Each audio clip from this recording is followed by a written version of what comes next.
lost nam te chana la ka lo lom lut le vek ka che u với là chọn hey bike turu kan khalang kual potila anh apon ni se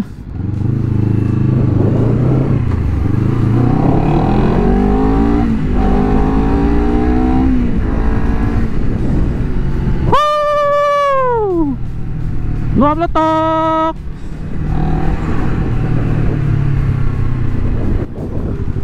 với nó cái bike khal hi CBR 250 RR 2022 edition anh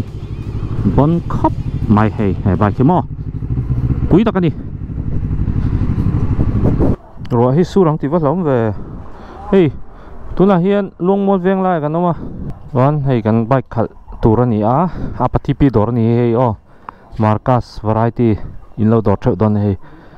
hay lại nó hắn mo cô ta anh lo về cái sấy thật don nha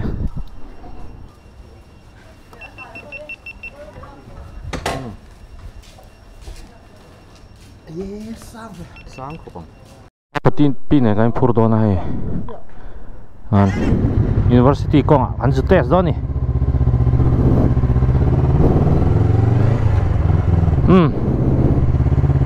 cái bike hi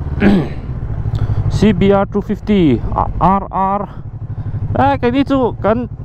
cùn ngay chứ cần thiếm tổ lâu tụi cái cô cái tiền năng hoa đều tì mấy là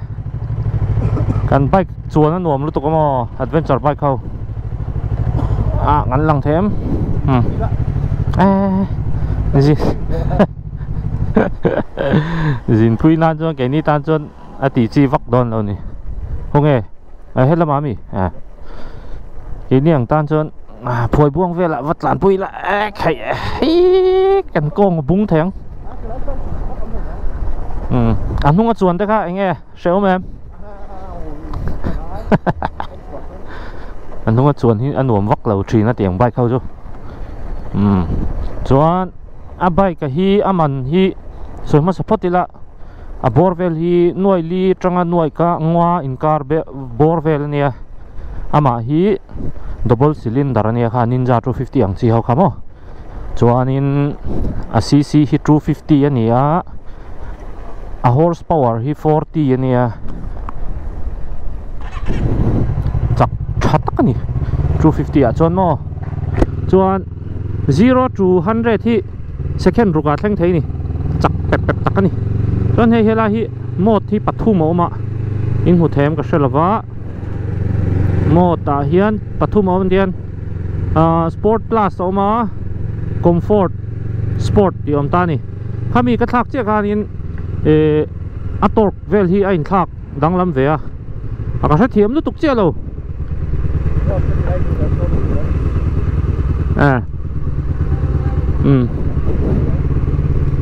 chuan a danglam akhal dan po kha danglam vek ani chu sport plus a phei chuan in akhal tak mai ni a po khamo transport a kan data kan tlan chok vak ri long nakina kan tlan chok ve chin anga ke thil review ve hi chu akhal nuam a son nuam em ti khan ni le me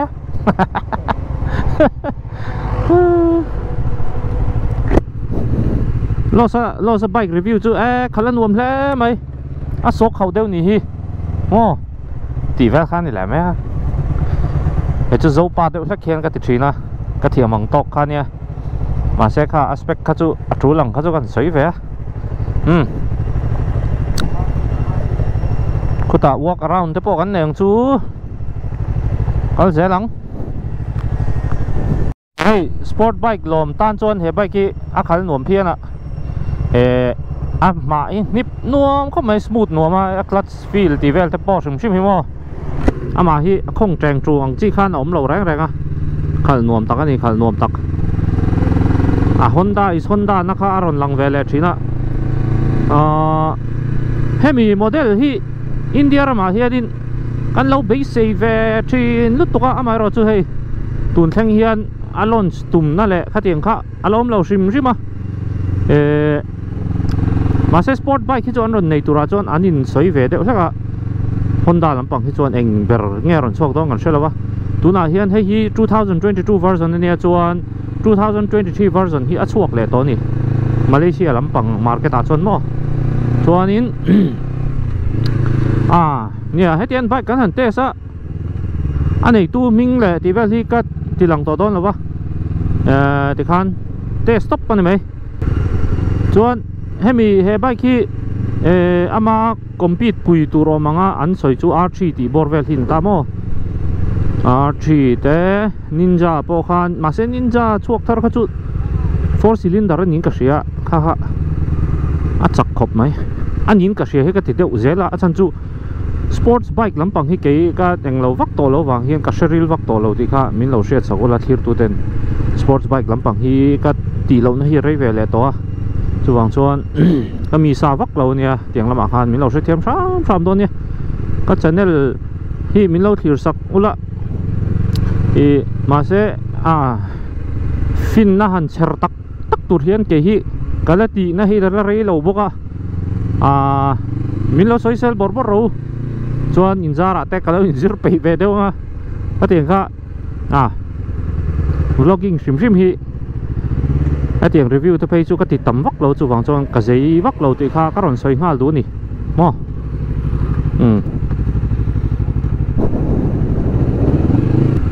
speed brake ara nge an so po an nuam khop mai smooth khau fik fek so fok fok ang kha om lo rang rai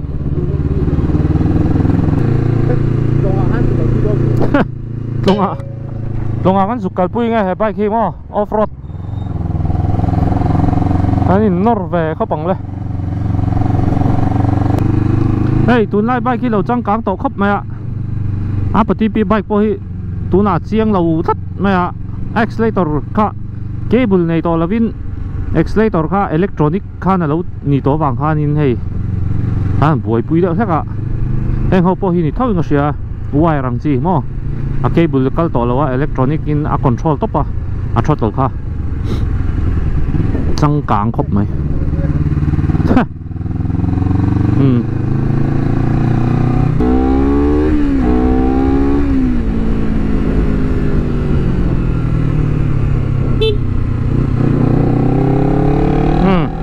tán chặt xin không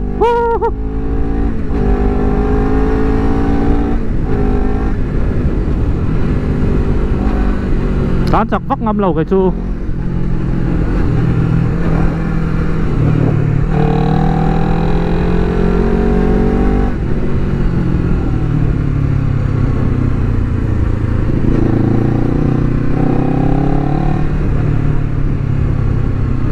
bike khi ka soi tong khan mod chon chat ka ma amod dang akan thak chinang mi bike te ni box se han chak to vara han tlan de kha ti chi lo le ka ngam lem lo ke ma hian mo sport oma sport oma sport pass ngoro heo po dang dei mai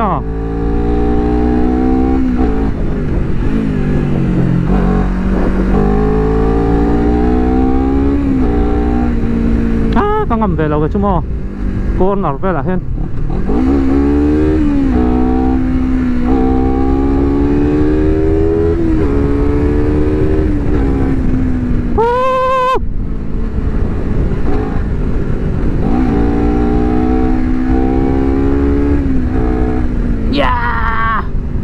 nuông va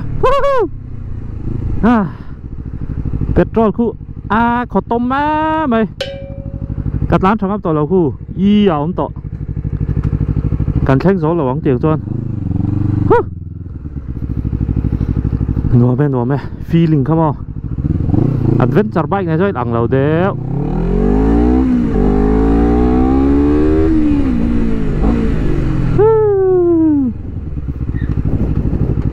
ABS trigger ngal ABS kha aron function ha ka brake thut khan mo nuam pep đâu ha khai thôi te cham mai đó lắm là nuam lúc tục ding lo kang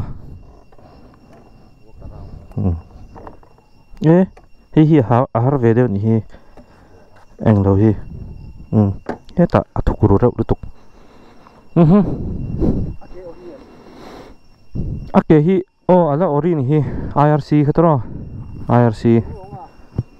aizola le turam lo India rama hey throttle by wire anti hey po hi cable ni lawin mo oh a throttle ka tiang thau ka electronic bon khop mai CBR 250 RR hey bike hi chiang zokin soi lokang oh ama hi CBR 250 RR 2022 edition ani a tichuanin ama hi double cylinder pani angchi khani tani single ani lawa 40 bhp pe chuaka tichuan a torque kha 25 at 11000 rpm akana pe chuak ani chuan hei kan han enanga hei throttle by wire ti hi lo in se ka helai hian hei hi om zia chu hemi a throttle hi accelerator hi mo cable ni to lovin helai hian electronic mangin hei hi chu tiang chuan a function to ni chu hei hi tun lai bike chuak changkang hawa chuan ani deuh fur to chuan ni sin na ron mang le a brake disc po hi hei a lai thokop mai dual channel ABS ani boka a ke hi IRC ron manga IRC hi khulampang Southeast Asia Malaysia Indonesia ti ho lampang I an MRF ve ang deuh ni chu mo mana po khan Ninja 250 a khan on mang to a tiang kha aron manga chuan he bike hi aman hi bor vel hi nuai li atanga nuai nga in car bor vel alo ni ta ani India hian an la launch lawa he bike hi amai ro chu setli India hian Honda hian eng tika nge kan Honda India hian in an lak lu veng tin kan nga kani tlumte thlirin na min thlir an ti kha pp chuan kan thlir wang ni hei a tel lai thi kan enang a moi fa ko mai a design thmi zoom ama hi zoom fa memo mu eagle te po hi ang lek leka a tenki te po hi hei hetia kan en chuan big bike feeling chu anei lu tuk lo amai ro chu a tok fel fiel ni keniang tan chuan no chuan ama hian riding mode hi chi thum ma oma kan soi to thau kha sport le comfort sport plus ti ta helai thak na oma helai hi enge ka se thiam chi alo lep ti bor vel hi changkang khop mai ha set thei ba kani chuan ngai shawa mang vek boka hei an ron pol kher te hi ke chu kanal ti zong ni mo teng ne hi mitala engine po ko khal thakop mai sport mode kha sport plus akan thak khanin apo kha dang ta te me pickup po kha aron khal ta de me ni chu dang sar mai ni a so po hi a khau lo tun hai kan bike te so ang kha ni lo a so po hi nuam zan khop mai ati kha ka review ve thei chu ni mai te se an tlan ze lang kan ho leng anei tu te ta ni anei tu te ne na kan da le don ka cameraman te hi lo tru a bike ka chia buai ni BMW bike chia bike man tàu đeo đến này xiêm nó mà đến này lại xí lo hay thì hiền chúc cur mày đi xiêm nó mà đến này lại xí lo bike thì hi mo chòm gió hi này từ đó nia ta cái nào chòm gió mà say cắn buổi đỡ khác cái này rồi chỉ khán với cần bike test su video thì dấu tỏ report mày là cái channel mình lâu thì sắc lại sam chỉ nó cả lom mày à top lên thì mình lâu thì sắc chỉ nữa là thì khá skip lâu thì khán mà rõ na hi in skip kia in rõ na tur tam tak khá cái video cả hàng cái dẹp trên thì khá mình lâu share sắc ula chuan in like and subscribe ula notification bell để khá mình un sắc ula seat mind chan thấy nan thì khá karang soi lại đó ni. Thank you for watching. Bye bye le pot mayo.